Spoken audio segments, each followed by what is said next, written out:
Assalamu alaikum, this is Hadika Wali. Hope you all are doing well.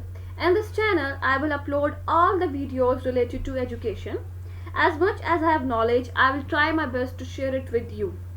So, in today's video, I will tell you about what is Solo taxonomy. So, let's start. Solo stands for Structure of Observed Learning Outcomes. इसको propose किया था B बिग्स और Kevin F Collins ने 1982 में. अब solo taxonomy है क्या, इसको देखते हैं. SOLO taxonomy model classifying learning outcomes in terms of their complexity, enabling us to assess students work in terms of its quality. इस पे क्वालिटी को गौर करिएगा, not of how many bits of this and of that they have got right. अब basically SOLO taxonomy model जो है, इसका अगर मैं आपको शॉर्ट सा रिव्यू दूं तो इसमें वो बताता है कि कितना कुछ बच्चों ने अंडरस्टैंड कर लिया है, उसको ऑब्जर्व करने को हम लोग सोलो टेक्सोनॉमी कहते हैं. बेसिकली क्या करता है कि ये क्लासिफाई करता है लर्निंग आउटकम्स को और स्टूडेंट का जो वर्क होता है उसको असेस करता है, उसको ऑब्जर्व करता है कि बच्चों ने कितनी क्वालिटी ऑफ वर्क जो है उसको गेन किया है, ना कि क्वांटिटी ऑफ वर्क. क्लियर है? सो आगे हम लोग देखते हैं. इसके 5 स्टेजेस हैं सोलो टेक्सोनॉमी की. फर्स्ट स्टेज है इसकी प्री स्ट्रक्चरल स्टेज, सेकंड है यूनिस्ट्रक्चरल स्टेज, थर्ड है मल्टी स्ट्रक्चरल स्टेज, 4 है रिलेशनल स्टेज, 5th है एक्सटेंडेड एब्स्ट्रैक्ट स्टेज. आगे हम लोग प्री स्ट्रक्चरल स्टेज देखते हैं. So let's move on. Pre-structural stage क्या है कि this is the first stage where student don't have any knowledge or understanding of the topic being studied. Mean ये first stage होती है और इसमें स्टूडेंट्स के पास कोई नॉलेज नहीं होता, कोई अंडरस्टैंडिंग नहीं होती, जो कुछ उन्हें पढ़ाया जा रहा होता है वो बिल्कुल ब्लैंक फेसेस होते हैं. ठीक है, इसमें स्टूडेंट्स का आमतौर पर क्या रिस्पॉन्ड होता है कि आई डोंट अंडरस्टैंड, मुझे कुछ नहीं आता, या मुझे मतलब मैंने अंडरस्टैंड नहीं किया इसे. ठीक है, लाइक उनसे कोई भी सवाल पूछा जाता है या तो वो बिल्कुल ब्लैंक फेस लेके बैठे रहते हैं, या वो आपका सवाल ही रिपीट कर देते हैं, या वो आप लोगों को रॉन्ग आंसर्स दे देते हैं. अमूमन बच्चे जो होते हैं बेसिकली वो क्या कहते हैं कि आई डोंट अंडरस्टैंड या I am not sure about. ठीक है, ये प्री स्ट्रक्चरल स्टेज में होता है कि बच्चों को कोई नॉलेज नहीं होती, कोई अंडरस्टैंडिंग नहीं होती जो कुछ उन्हें पढ़ाया जा रहा होता है. लाइक जब ऐसे ही है ना कि जब फर्स्ट टाइम आप लोगों को कुछ पढ़ाया जा रहा होता है, आपको तो उस टॉपिक से रिलेटेड कोई नॉलेज नहीं ना होती. आप लोगों को जब फॉर एग्जाम्पल आप लोगों को सोलो टेक्सोनॉमी पढ़ाई जा रही है, अब आप लोगों को फर्स्ट टाइम पढ़ाई जा रही है, आपको तो नहीं पता कि सोलो किससे स्टैंड करता है या इसको किसने प्रपोज किया था. आप लोगों के तो बिल्कुल ब्लैंक फेसेस ही होंगे ना. अब आपको 3-4 दफा वो बात बताई जाएगी, आपके दिमाग में वो बात याद करवाई जाएगी, देन ही आप लोग उस चीज को बताने के काबिल होंगे. तो अभी तो फिलहाल जब आप लोगों को सोलो टेक्सोनॉमी बताएगी तो आप लोगों की प्री स्ट्रक्चरल स्टेज ही थी. ठीक हो गया. आगे यूनिस्ट्रक्चरल स्टेज. यूनिस्ट्रक्चरल स्टेज में क्या होता है कि student have limited knowledge of the topic, mean students के पास लिमिटेड नॉलेज होता है उस टॉपिक के बारे में जो कि उन्हें बताया जा रहा होता है. तो they may just know one isolated fact about the topic. इसकी मैं आपको एग्जांपल इस तरह से दे देती हूँ कि मैंने अगर अपने सामने 10 बच्चों को बिठाया हुआ है और मैंने उनको एक टॉपिक समझाया है, ठीक है, अब उन 10 बच्चों में से हर एक का एक अलग अलग पॉइंट ऑफ व्यू होगा. वो एक बच्चा ये कहेगा कि जी मुझे इसकी ये चीज़ समझ लगे, दूसरा उससे डिफरेंट कहेगा. मीन हर एक का एक आइसोलेटेड फैक्ट होता है उस टॉपिक के बारे में. इसमें बच्चों के टिपिकल रिस्पॉन्सेज क्या होते हैं कि I have some understanding of the topic, या I have one relevant idea about.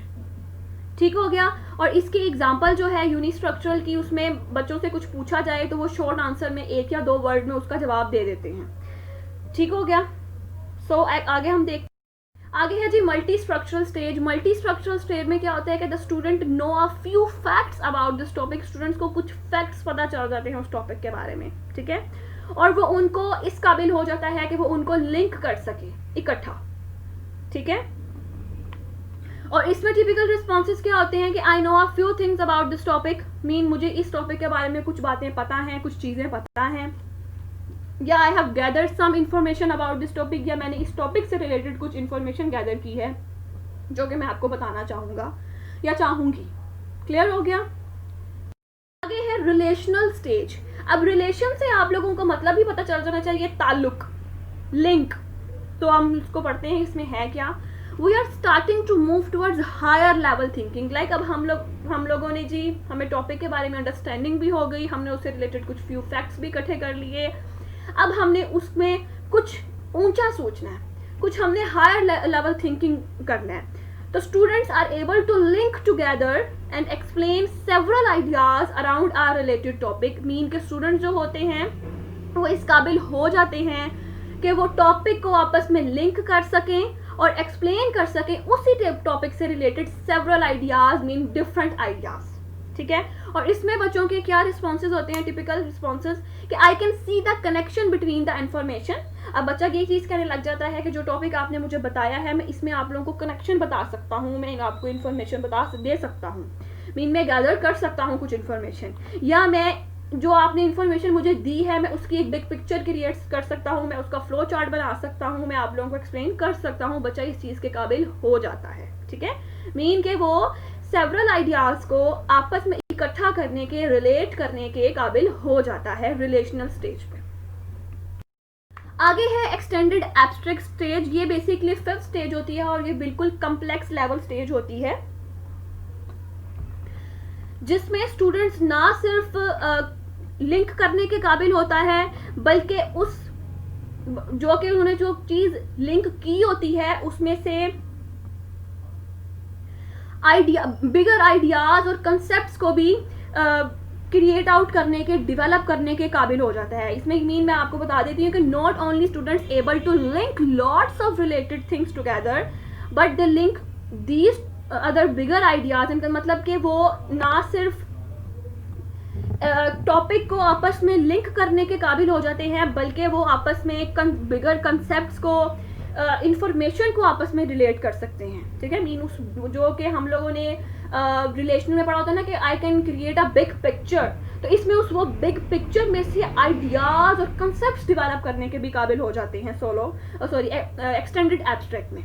और इसमें बच्चा ये कहता है आमतौर पे कि I am able to look at the bigger picture and link lots of different ideas together. इसमें बच्चा इस काबिल हो जाता है कि वो ना सिर्फ बिगर पिक्चर को देखता है, बल्कि उसमें से आइडियाज को आपस में टुगेदर करने के भी काबिल हो जाता है। आगे है कि सोलो टेक्सोनॉमी बेसिकली यूज कहाँ कहाँ होती है। वैसे तो सोलो टेक्सोनॉमी बच्चों के स्टेजेस लेवल को देखती है, तो इसका जो यूज है वो काफ़ी ही ब्रॉड है, बट जो इसका जो फर्स्टली जो अच्छा यूज़ है, जो मतलब कि टीचर्स भी हमारे टिपिकल टीचर्स हो या हमारे मॉडर्न अपडेटेड टीचर्स हो, वो बेसिकली इसका यूज़ है वो असेसमेंट में भी करते हैं। ठीक है, और असेसमेंट के साथ साथ ये करिकुलम को डिज़ाइन करने के लिए भी यूज़ होता है। Solo can be used not only in assessment but in designing the curriculum in terms of the level of learning outcomes intended. Mean इनमें बच्चों को ये चीज़, टीचर्स को स्पेशली ये चीज़ पता चल जाती है कि बच्चा इस लेवल पे है तो वो क्या चीज़ सीखने के काबिल है, या बच्चा किस लेवल पे है तो वो क्या चीज़ सीखने के काबिल है। इस वजह से इसको हम लोग डिज़ाइनिंग द करिकुलम में यूज़ करते हैं, जो कि हमारी ज़्यादातर जो हेल्पफुल है वो हमारे कंस्ट्रक्टिव अलाइनमेंट के लिए है। अब कंस्ट्रक्टिव अलाइनमेंट जो है ये बेसिकली हमारी टीचिंग प्रैक्टिस है, जो कि कंबाइन करती है हमारे कंस्ट्रक्टिविज्म में। ठीक है, आइडिया है कि लर्नर्स कंस्ट्रक्ट और create meaning out of learning activities and what they learn. Mean के बच्चों ने क्या चीज़ लर्न की है, कैसे लर्न की है, कब लर्न की है, ये बेसिकली हमारे कह लो कि कंस्ट्रक्टिव अलाइनमेंट में आता है। और ये इस चीज़ के लिए सोलो टेक्सोनॉमी जो है ना वो बहुत ज़्यादा हेल्पफुल है। होप सो आज आपको मेरी वीडियो जो है पसंद आई होगी और आपको इससे थोड़ी बहुत नॉलेज तो हासिल हो ही गई होगी। Thank you so much.